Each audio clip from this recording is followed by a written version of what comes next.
حبست الأنفاس قبل انطلاق القرعة. 5 منتخبات عربية تطمح لتفادي المواجهات المباشرة، لكن لا مناص من أن يسفر السحب عن مواجهة عربية على الأقل.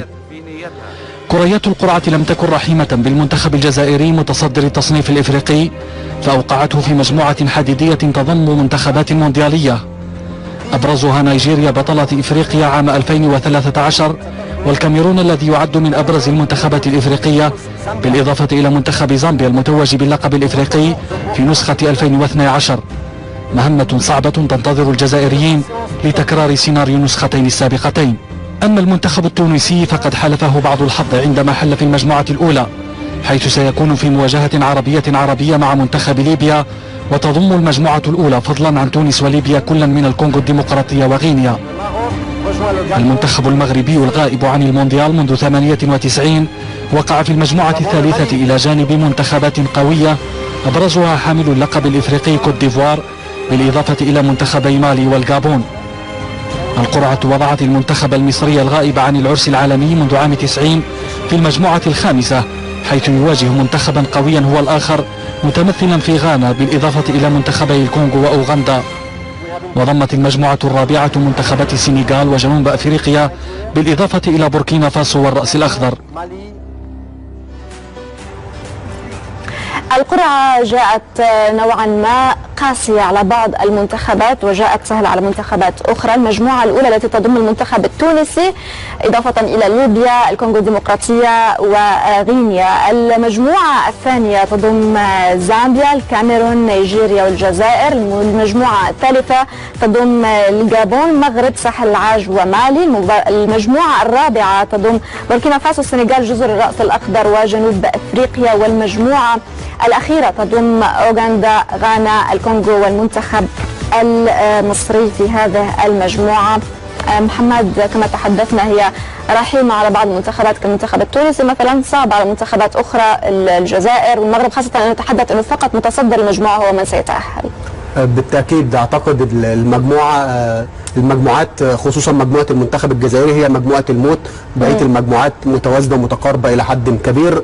مهمة المنتخب التونسي البعض بيشوفها سهلة، لكن المنتخب التونسي دائما لديه صاحب فصول باردة في تصفيات كأس العالم، دائما بيخرج أمام المنتخبات اللي غير مصنفة. يمكن ده تكرر أكثر من مرة. بالنسبة للمنتخب الجزائري أعتقد أن المنتخب الجزائري منتخب قوي وقادر أن هو رغم صعوبة المجموعة يتأهل لنهاية كأس العالم.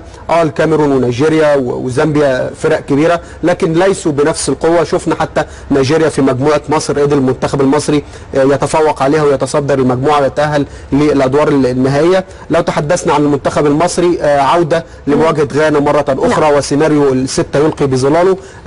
في أيضا في مجموعة مصر المنتخب الكونغولي، أعتقد أن هو من المنتخبات اللي هتكون صعبة جدا وستحسن بشكل كبير الفريق المتأهل. بالنسبة لمنتخب المغرب في مجموعة الجابون المستضيفة لبطولة كأس أفريقيا 2017، أيضا مالي وكوت ديفوار من الفرق التي لا يستهان بها.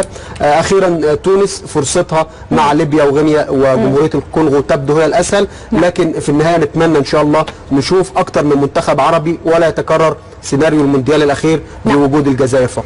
نعم، سنتابع بشكل سريع ردود الأفعال تحديدا حول مجموعة المنتخب المصري. كابتن المنتخب المصري سابقا أحمد حسن يقول مجموعة مصر جيدة وقادرون على التأهل للمونديال بإذن الله. بشكل سريع كابتن محمد حمادي، أعطينا منتخب عربي تتوقع أن يتأهل. أتوقع أنا بالنسبة لمنتخب الجزائر أن يتأهل، لأنه بالفعل طفرة كبيرة في نوعية اللاعبين حتى لو هذه المجموعة صعبة. تكفي أنه يعني طفرة استثنائية بالنسبة إلى نوعية اللاعبين بقيادة رياض محرز.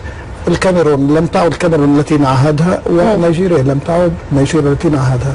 بالنسبة إلى منتخب مصر لا شك على أنه سيواجه منتخب قوي جدا غانا كما تفضل محمد 6-1 في التصفيات 2014، حتى على الرغم من أن مصر فازت إيابا 2-1 ببيكو. المغرب مطلوب منه أن يسر أيضا أمام كوت ديفوار وساحل العاج، وبالتالي هل يفعلها؟ مهم. قد تكون تونس بالفعل للأمانة، تونس ربما تكون مهمتها نسبيا الأسهل. إن شاء الله على كل أن نتابع منتخب عربي في المونديال. شكرا لك كابتن محمد حماد من حلقة. يعطيك العافية.